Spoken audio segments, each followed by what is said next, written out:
Hi, if you're new around here, I'm Max and this is Rose. She's a Mercedes-Benz 310D Luton van. She's also very rusty and needs a lot of work. I plan to do most of the welding and repairs myself to get her through the first MOT in 5 years. Make sure you hit that like and subscribe button to come along for the ride. So, hello everyone and welcome back to another video. Now let's hope in this video we get more done and it's a little bit more productive.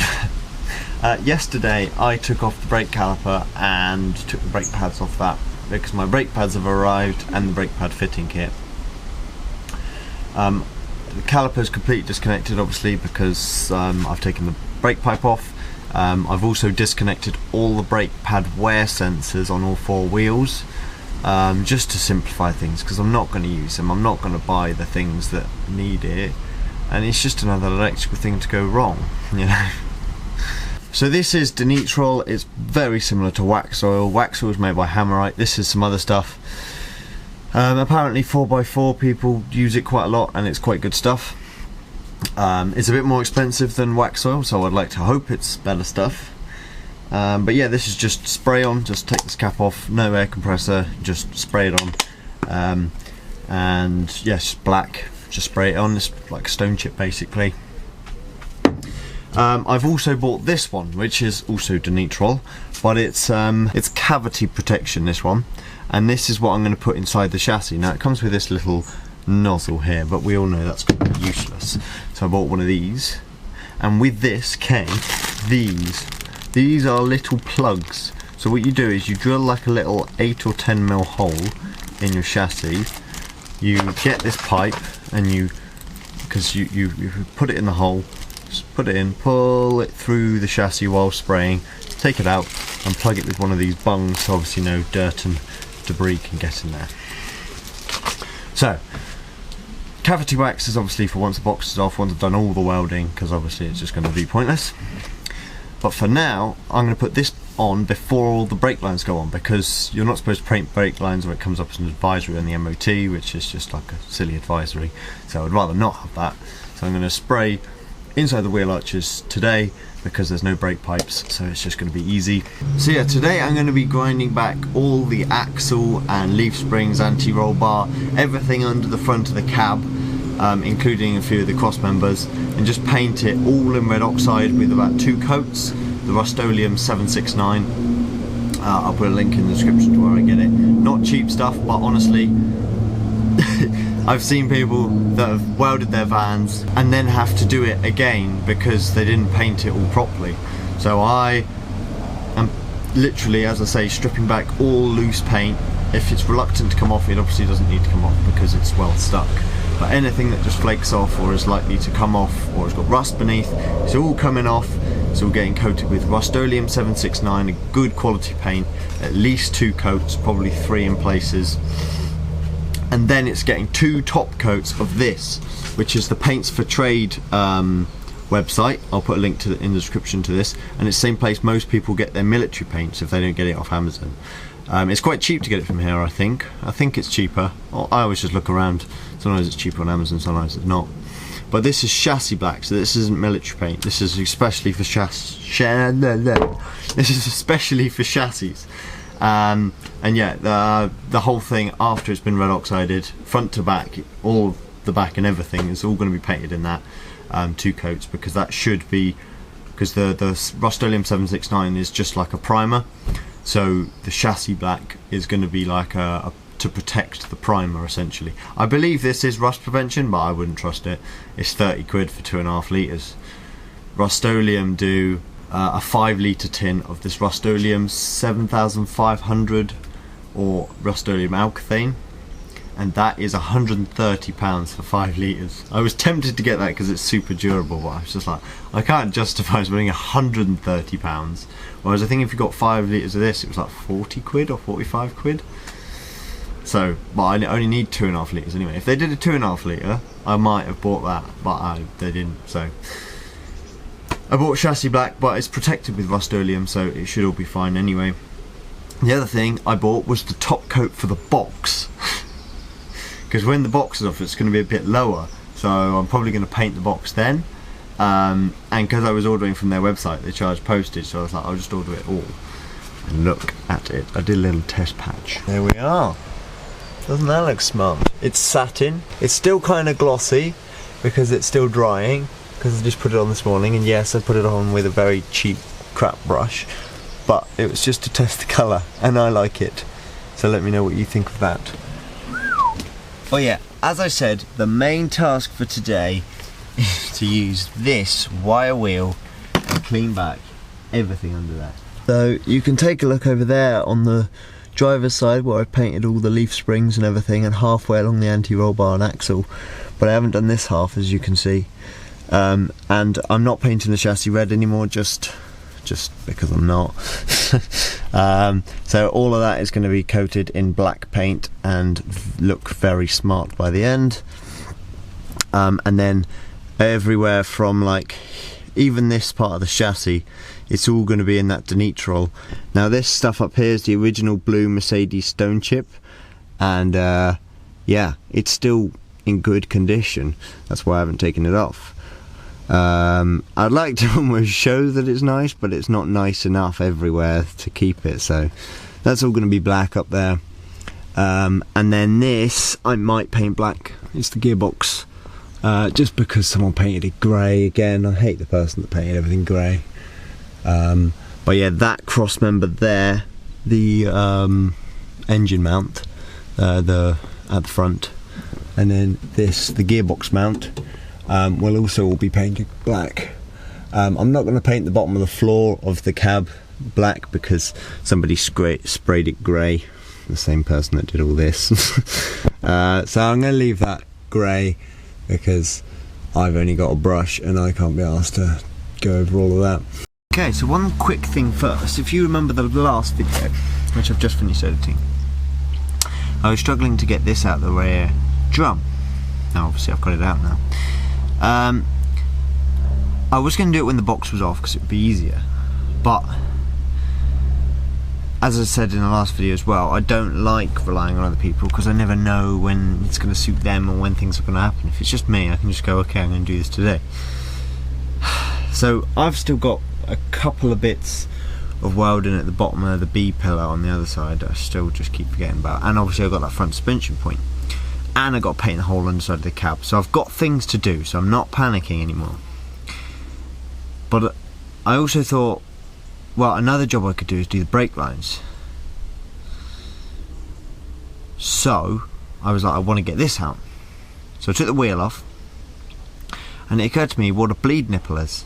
Of course, you twist it to release it to let all the air out, so you must be able to unthread that.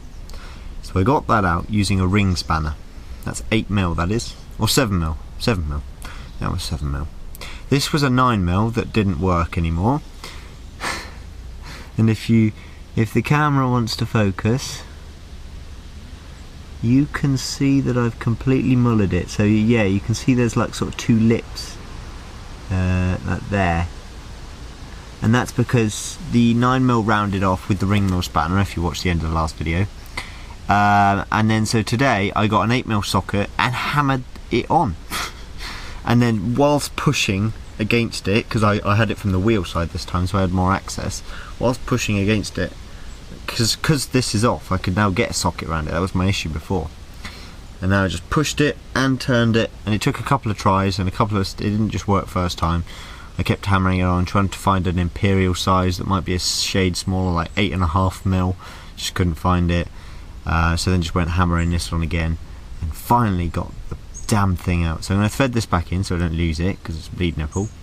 But yeah, now this is off and now ready to install the new ones. Exciting.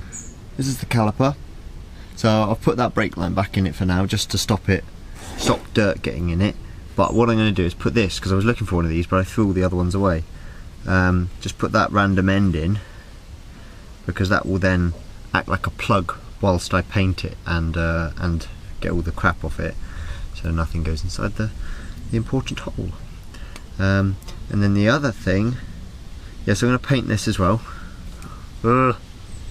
I got brake fluid all over my leg yesterday because as I pushed these pistons back, it just shot out and hit my leg. So yeah, I've also got a new brake pad fitting kit because they have a bracket. They have a bracket that goes behind this metal pin. This metal pin has to come out, but as you can see, it's very rusted. So I'm gonna have fun getting that out. But yeah, it comes with the new metal pin and the new sort of thing that pushes the brake pads in so they don't fly out. I actually took these brake pads out from this way, from the bottom, because I took the caliper off. And yeah, so I haven't taken that off yet, but I need to get like a pin and smash it out. And I mean, worst that happens, it breaks and I have to re-drill out the hole, but it's rust, so it probably won't be much effort.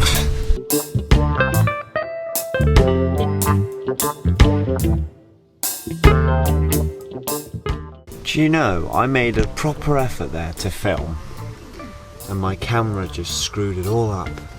I think it's because it fell on the floor, and then it didn't finish the recording properly, so it just... Okay, I'm going to start again. Although I can't, because what I've done.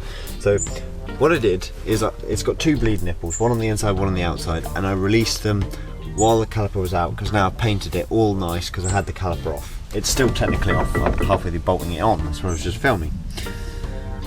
So, this is this military paint, chassis paint that I bought from Paints for Trade.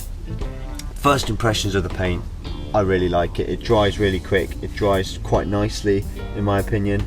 And as you can see, it's looking quite neat. I started painting bits in here, and then I painted the caliper yesterday, and then I went over to my friend's yesterday and we bent all the brake lines. I didn't film that, although last night I did film cleaning the seats, which I'll stick that clip in now.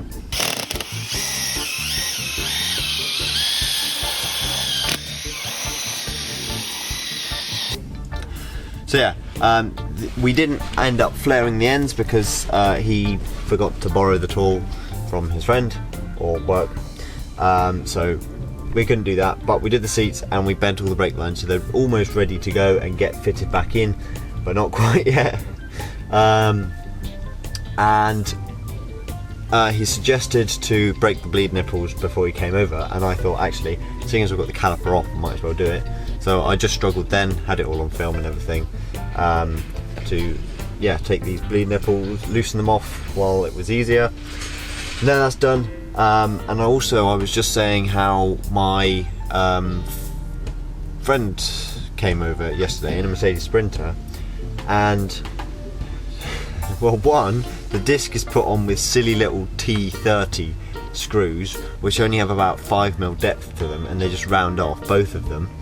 But yeah, so, and then I didn't occur, because I took this caliper off before he came over, and it didn't occur to me that this is just one thing that just bolts on. And there's no... I really need to stop leaving my camera in silly places. Says me putting it back exactly where it was. This is good design because there's no silly little hexes or torques to round off. It's just two big bolts. Look at them. That's like an M14 and that's like an M12. For some reason they're different, and that one's they're weirdly different, but hey ho, they don't round off, which is good. Here is 4 new pads without... Oh no, it does have the wear sensor in, but I took all them out. Don't need them. Yeah. Just another thing to go wrong, eh? Is that right? It's backwards always gets me.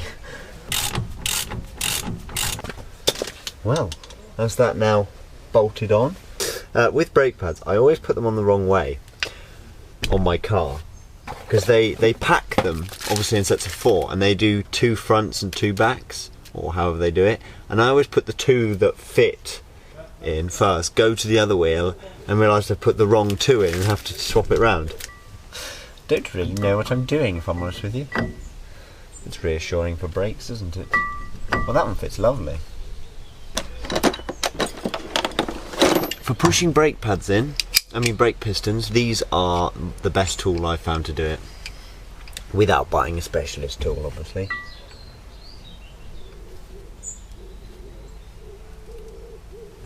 So this is the little plate that rusts away.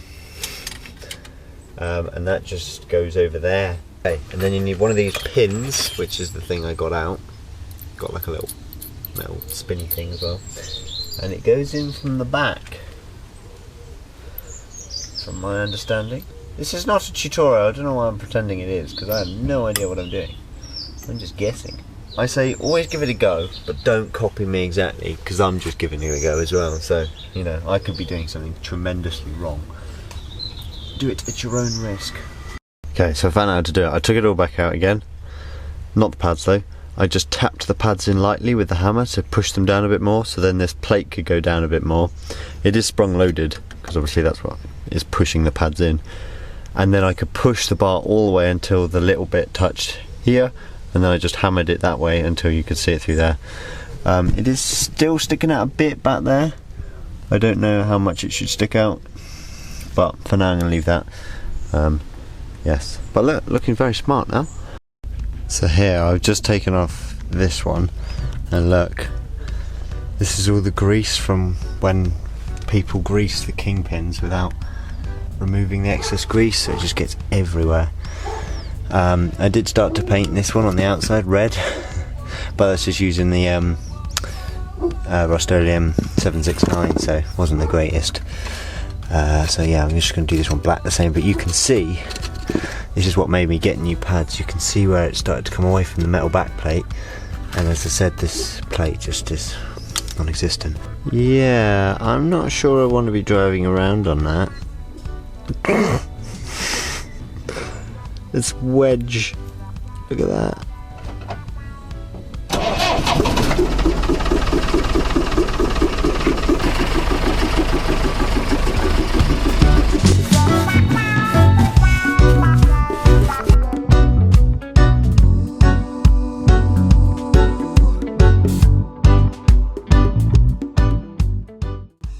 So, I bolted this back on. I've got these in here because I've already filmed that, and I loosened that bleed nipple off yesterday. It's now the next day.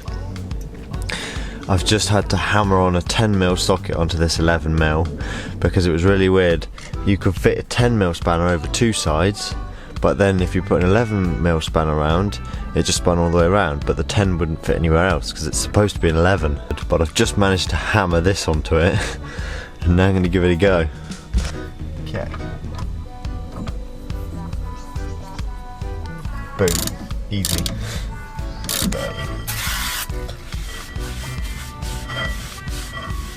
I'm going to bolt the seats in because I was going to do that last night. I'm almost ready. I've just got to do the last bits. So I'm going to use rev nuts, and yeah. So I'll do one and show you what I've done, and then film doing the second one. Okay, so this is now that plate welded on. Very strong. And then I also did this one here, so it'll bolt onto the side just like this one up here. So drill a hole, bolt that through to the side. It's 2mm plate, which is what this whole seat's made of, so should be strong enough. But yeah, just drill through there, put riv nuts in.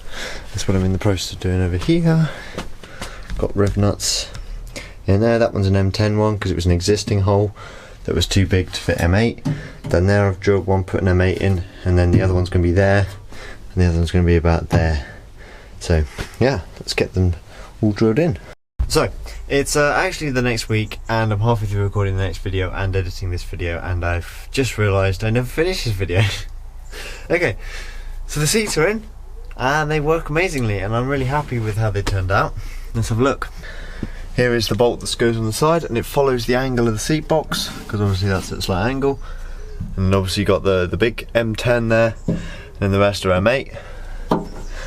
And then on the other side you can see that this one just bolts through. Again, they're all in riv nuts, so you just undo them without having to faff about with the spanner.